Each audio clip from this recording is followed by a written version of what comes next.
Olá pessoal, sejam todos muito bem-vindos a mais um vídeo do nosso canal. Na nossa videoaula de hoje nós vamos dar continuidade aos nossos estudos das estruturas de controle de fluxo. Sendo mais específico, vamos estudar o laço de repetição for. Então, como nós vimos anteriormente, é possível especificar um certo trecho do nosso código-fonte que vai vir a ser executado N vezes. Vimos que podemos utilizar o laço de repetição while ou do while para fazer isso, cada um com sua peculiaridade. Agora nós vamos ver um laço de repetição alternativo aos vistos anteriormente. Vamos analisar a sintaxe do laço de repetição for. Em um dado momento do nosso código-fonte, vai estar presente a palavra reservada for, denotando a utilização do laço de repetição em questão. Após a palavra reservada for, existirá a presença da abertura de parênteses. Depois, existirá uma instrução, aqui denominada a instrução X. Após a instrução X, terei o ponto e vírgula. Após o ponto e vírgula, existirá uma expressão lógica, que vai controlar o número de iterações do laço. Após a expressão lógica, tenho mais um ponto e vírgula. Após o ponto e vírgula, tenho uma instrução, aqui denominada instrução Y. Após esta, tenho o fechamento de parênteses. Após o fechamento de parênteses, vai se encontrar a instrução contida no laço de repetição for, aqui denominada instrução Z. O fato é que, assim como ocorria no laço de repetição while e do while, o laço de repetição for pode conter no mesmo uma única instrução ou um conjunto de instruções. Se eu tiver mais de uma instrução contida no meu for, vai existir a obrigatoriedade de eu utilizar as chaves sintáticas. Porém, se existir apenas uma única instrução no for, a utilização das chaves se torna opcional. Aqui eu quero abrir um parênteses do porquê da utilização de cores distintas na explicação do funcionamento do meu for. Isso vai se dar porque tudo que está em preto, ou seja, palavra reservada for, abertura de parênteses, primeiro ponto e vírgula, segundo ponto e vírgula, fechamento de parênteses, sempre vai estar presente quando ocorrer a utilização do for em um programa escrito na linguagem de programação C. Porém, o que está em vermelho também vai estar presente, mas vai ser substituído por, no caso, uma expressão lógica que seja coerente com o programa que está sendo implementado e uma instrução Z também coerente com o programa que está sendo implementado. O que está em azul denota opcionalidade. Em outras palavras, eu posso encontrar em um programa a utilização do for onde não exista a instrução X, ou seja, após a abertura de parênteses já vai vir o ponto e vírgula. Isso vale também para a instrução Y, então eu posso encontrar em um determinado programa uma utilização do laço de repetição for, onde após o segundo ponto e vírgula eu já tenho o fechamento de parênteses. Dito isso, eu quero só destacar novamente, que se eu tiver só uma instrução no meu laço de repetição for, a utilização das chaves se torna opcional. Então, por isso, essas estão em azul. Após o fechamento, então, do meu bloco, do meu for, eu vou ter as demais instruções do meu programa.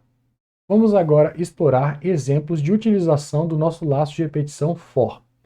Então, quero aqui destacar que eu tenho um exemplo de utilização do for válido, e neste caso, o que antes eu denominava como instrução X está aqui sendo representado por uma sequência de instruções. Então nós vemos ali que eu posso, no lugar da minha instrução X, ter uma sequência de instruções. Aqui eu tenho duas operações de atribuição. Então estou atribuindo o valor 0 para a variável i e atribuindo o valor 0 para a variável j. Então notem que se eu tiver mais de uma instrução, eu vou ter a vírgula separando as mesmas. Então isso significa que no momento que eu chegar nesse for, eu vou inicializar i com 0 e j com 0. E aí eu vou seguir para avaliar minha expressão lógica. Se a mesma for verdadeira, entro no bloco, depois da execução do bloco, venho executar a minha instrução y. Então aqui nós percebemos algo análogo ao que foi dito para o que antes denominávamos instrução x. Então a instrução y pode ser representada por uma sequência de instruções. Então, aqui no caso eu tenho o operador de incremento sendo aplicado sobre a variável i, e eu tenho uma operação de atribuição, onde eu vou consultar o valor da variável j, somar a este duas unidades e usar o resultado da avaliação desta soma para atualizar o valor da variável j. Eu destaco aqui que eu posso ter uma sequência de instruções. O fato é que as instruções contidas na sequência vão ser separadas por vírgula. Dito isso, vamos continuar agora explorando exemplos de aplicação do for. Então tenho aqui mais um exemplo válido de utilização do for. Aqui eu tenho a minha instrução x sendo representada pela atribuição do valor 0 para a variável i. A minha expressão lógica é i menor que 1000. E a minha instrução y está aqui sendo representada pela operação de incremento sendo aplicada na variável i. Na sequência, tenho aqui um printf, né, que vai apresentar na tela, após a mudança de linha, a mensagem escreve qualquer coisa, exclamação, e mais uma mudança de linha. O que eu quero chamar a atenção nessa minha aplicação ou utilização do laço de repetição for? O fato de que este printf está fora do meu laço de repetição for. Isso por quê? Vocês conseguem identificar? Chamo a atenção para vocês deste ponto e vírgula. Então, este laço de repetição for é válido, não tem nenhum erro de compilação. Esse ponto e vírgula no final está denotando que a instrução contida no laço é a instrução vazia. Tá certo? Então, ou seja, na execução desse laço for, chegou aqui no laço, a variável i é inicializada com 0. Aí vamos avaliar a expressão lógica. 0 é menor que 1000, verdadeiro. Ocorre a entrada no for, vai ser executada a instrução vazia. Vem agora para a execução, né, da instrução que a gente denominava como instrução y. No caso, vai ocorrer o incremento de i. i era 0, vai passar a ser 1. Aí agora eu vou avaliar. 1 é menor que 1000, verdadeiro novamente. Entro, executo a instrução vazia, executo o incremento. O i vai passar a ser 2. Aí eu venho e olho, 2 menor que 1000, verdadeiro. E eu continuo iterando. Efetivamente, este for aqui está fazendo a contagem de 0 a 1000. Objetivando uma melhor compreensão do laço de repetição for, vamos agora analisar um exemplo de aplicação do mesmo. O programa a seguir recebe um número natural e retorna o seu fatorial na saída padrão. Vamos então para o código-fonte do programa em questão. Este vai fazer uso das funções de entrada e saída formatada. Logo, estará presente no código-fonte do mesmo a diretiva de pré-processador include stdio.h. Tenho agora a minha função principal, main, abro o bloco da mesma. No início do bloco, vou fazer a declaração das variáveis que serão utilizadas no programa. No caso, vou me valer de 3 variáveis do tipo primitivo int, com identificadores respectivamente, i, num e fat.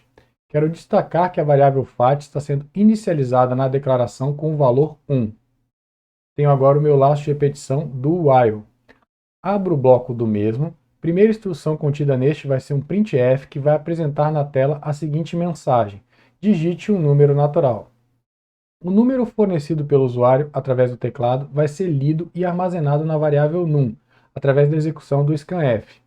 Agora eu tenho o fechamento do bloco do meu do while e a expressão lógica que vai controlar o número de iterações do mesmo é num menor que 0. Em outras palavras, neste laço de repetição, estou fazendo a solicitação de uma entrada, leitura da mesma e verificando se esta é válida. Então, enquanto o usuário fornecer um valor negativo para a variável num, eu vou continuar fazendo a leitura até que este forneça um número natural para a respectiva variável. Agora eu tenho o meu laço de repetição for. Notem que no local que nós denominávamos como instrução x, temos ali a operação de atribuição do valor 2 para a variável i. A expressão lógica que vai controlar o número de iterações do meu laço for vai ser i menor ou igual a num. O que vai representar a nossa instrução y é a operação de incremento sendo aplicada sobre a variável i. E, por sua vez, a instrução que vai estar contida no meu for é a operação de atribuição que vai fazer a multiplicação do valor de fat por i e vai colocar o resultado na variável fat. Antes de detalhar o processo de funcionamento do for que nós acabamos de ver, eu quero só abrir um parênteses para recordar com vocês como é feito o cômputo do fatorial de um número natural. Então, se eu quiser calcular o fatorial de n, eu vou calcular o mesmo com base nesta forma. Então, o fatorial de n é igual a n vezes n-1 vezes n-2 vezes sucessivamente, né? Eu vou decrementando uma unidade a mais ao valor de n até chegar à multiplicação por 1. Certo? E por convenção, o fatorial de 0 é 1. Vamos ver um exemplo então aqui. Se eu quiser calcular o fatorial de 4, este será obtido através da avaliação dessa expressão aritmética. 4 vezes 3 vezes 2 vezes 1, que é igual a 24. Então vamos detalhar agora o funcionamento deste for. Então, ao chegarmos no for, vai ocorrer a execução desta instrução. Então eu vou atribuir o valor 2 à variável i. Aí vou avaliar agora se o valor de i é menor ou igual ao valor de num. Vamos partir do pressuposto que o usuário forneceu 4 para num, tá certo? Então eu tenho aqui a comparação para ver se 2 é menor ou igual a 4. É verdadeiro, então eu entro. Fat foi inicializado com 1, então vai ser 1 vezes 2, que vai resultar em 2. Este valor vai ser colocado na variável fat, então fat agora passou a ter 2. Venho aqui e vou incrementar o valor de i. Então no caso, i vai passar a ser 3, né? Ele foi inicializado com 2, agora ele passa a ser 3. Aí eu venho, 3 é menor ou igual a 4? Verdadeiro, entro.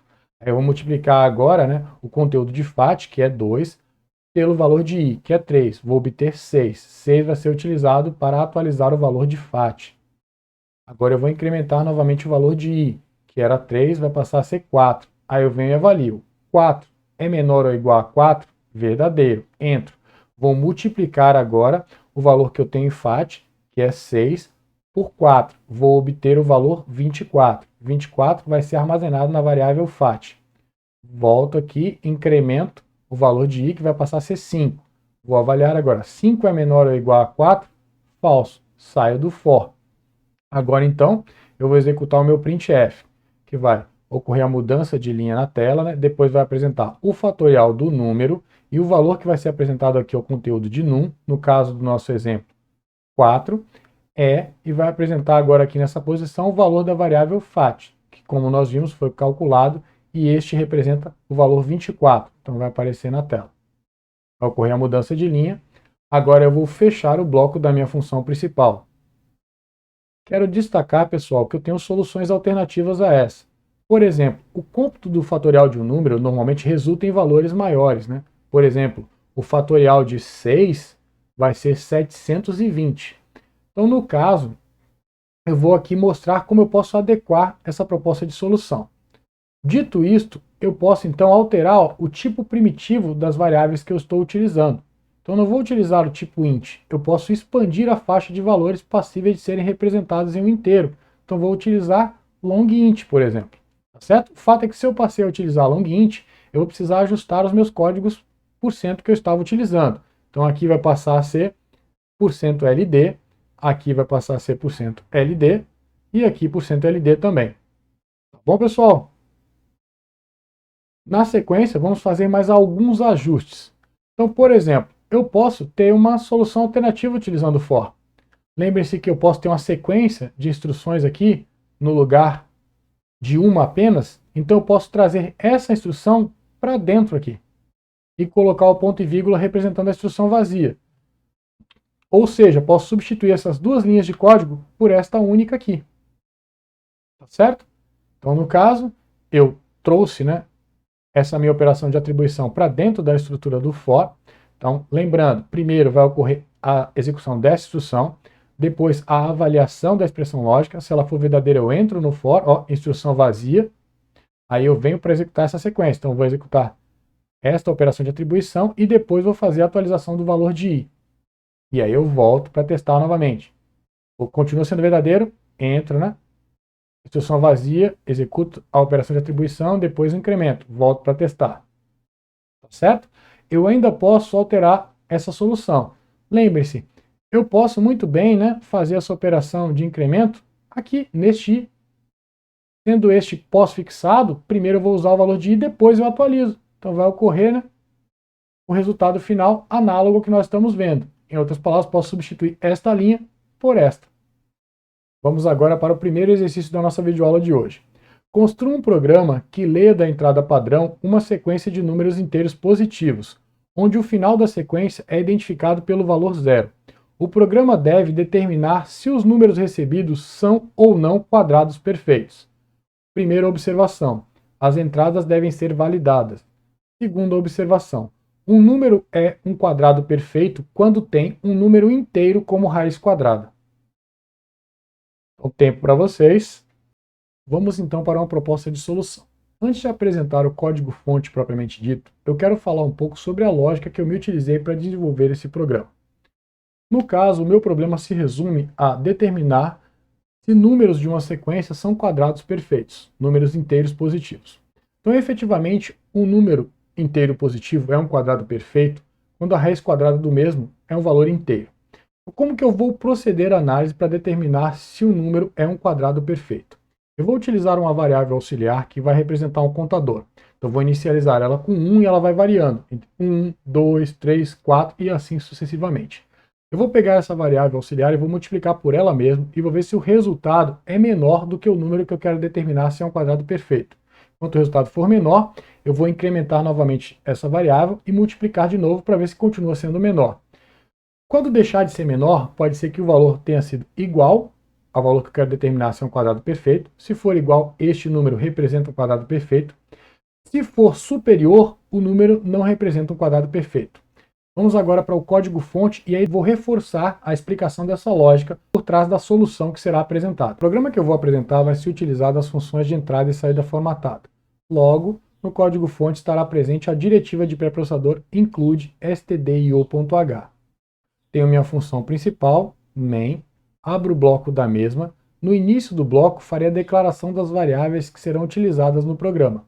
No caso, eu vou me valer de 3 variáveis do tipo primitivo int, com identificadores respectivamente num, c e p. Tenho agora um laço de repetição do while, abro o bloco do mesmo. Dentro do meu laço de repetição do while, eu terei mais um laço de repetição do while. Aqui eu quero deixar claro que é possível ter um laço de repetição dentro do outro, ou seja, utilizar laços de repetição aninhados. Então, abro o bloco do meu laço de repetição mais interno. A primeira instrução contida neste é um printf, que vai apresentar na saída padrão a seguinte mensagem: entre com o valor natural, 0 para finalizar. O valor fornecido pelo usuário, através do teclado, vai ser lido e armazenado na variável num, por meio da execução do scanf. Fecho agora o bloco do meu do while, e a expressão lógica que vai controlar o número de iterações do mesmo é num menor que 0. Em outras palavras, nesse meu laço de repetição do while mais interno, eu estou fazendo a solicitação de uma entrada, leitura da mesma e validando o valor fornecido para essa entrada. Ou seja, enquanto o usuário não fornecer para num um número natural, eu vou continuar iterando, solicitando a entrada e fazendo a leitura. Então, quando eu sair do meu laço de repetição do while mais interno, eu vou ter um número natural armazenado na variável num. Tenho agora minha instrução condicional. Então, no caso, eu vou verificar se o conteúdo da variável num é verdadeiro, ou seja, se este é diferente de 0. E aí eu abro o bloco do meu if e entro no mesmo. Dentro do if eu vou ter a inicialização da minha variável c com o valor 1. Então a variável c vai ser aquela minha variável auxiliar que vai funcionar como um contador.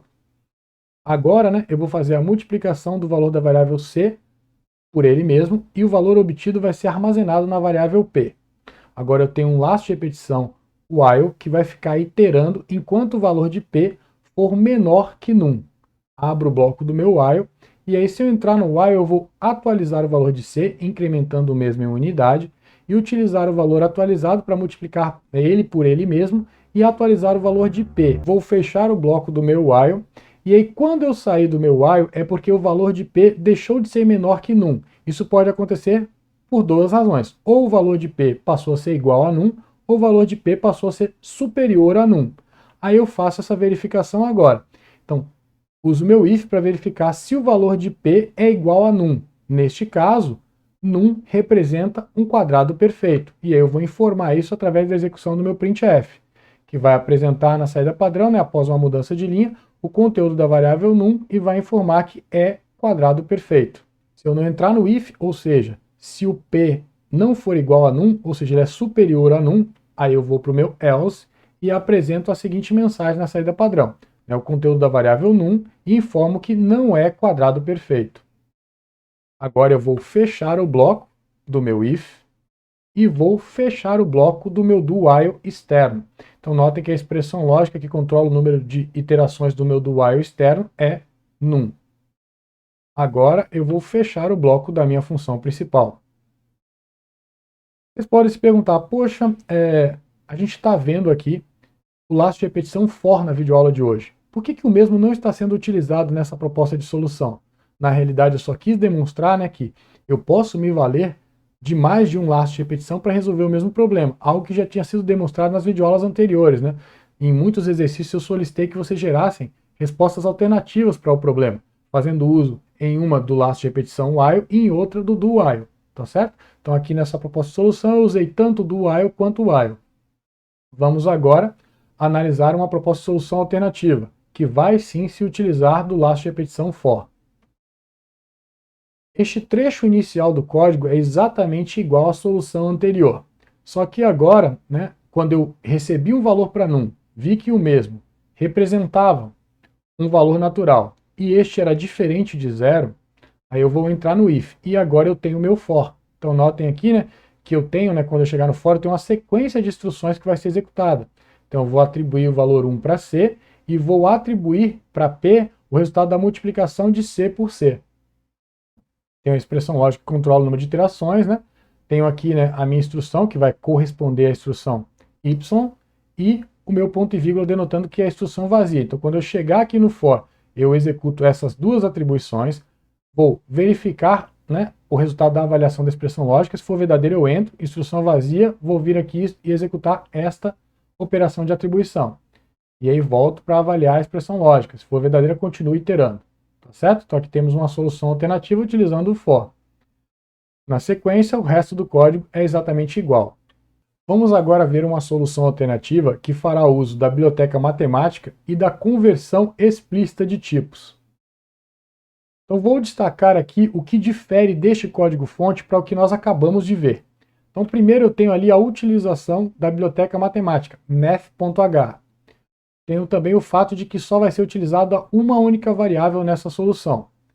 Agora eu destaco ali, ó, a expressão lógica que vai controlar o meu if, que vai apresentar a mensagem, né, se o número é um quadrado perfeito. Então no caso aqui, ó, eu estou utilizando a função sqrt, que vai fazer o cômputo da raiz quadrada. Então vou passar o valor de num fornecido pelo usuário para sqrt. Vou ter como retorno a raiz quadrada do número. Aí eu lembro que o retorno da função sqrt é do tipo double. Aqui eu estou fazendo uma conversão explícita para o tipo int. E aí este valor, né, vai ser o primeiro parâmetro para a minha função pom, que vai agora elevar, né, este valor ao quadrado. E aí o valor obtido vai ser comparado com num. Aí eu lembro, a função pom vai retornar um double. Então, no caso aqui, este valor de num vai ser convertido implicitamente para um double. Só vai ser acrescentado 0.0000. Tá certo? E aqui eu tenho a minha solução alternativa, que faz uso da biblioteca matemática e da conversão de tipos, explícita e implícita. A nossa videoaula de hoje acaba por aqui. Eu espero que você tenha gostado. Se você gostou, não esqueça de deixar o seu like. Fique à vontade para utilizar os comentários para externar suas dúvidas, críticas, sugestões e elogios. Também fique à vontade para utilizar os comentários para colocar o nome do clássico a que se refere o GIF com o qual acabei a videoaula de hoje. Valeu, pessoal. A gente se vê na próxima.